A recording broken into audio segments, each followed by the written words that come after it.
Currently going to start the framing for the porch, well, the deck actually. Not too easy at all. Having lots of difficulty holding this shit in place by myself, but you know, I got this pretty, so far pretty damn level. We'll see how it goes. Progress, progress, progress.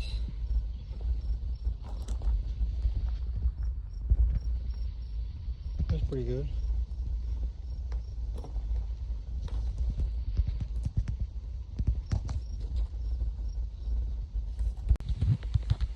Well, ladies and gents, I've made big mistakes.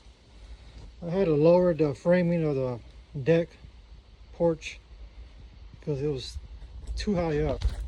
Originally the line was right here. That's supposed to be the top of the board. And from bottom there to the top here, it was a little under 6 feet, which was too low. So I had to move it all the way down here. So I cut my trim corners for no damn reason. Kind of pissed off about that. So I gotta put those pieces back on. But there goes the framing of it. We recuperated and got her done. Now I'm gonna try to work on the trusses next. All across 24 inches.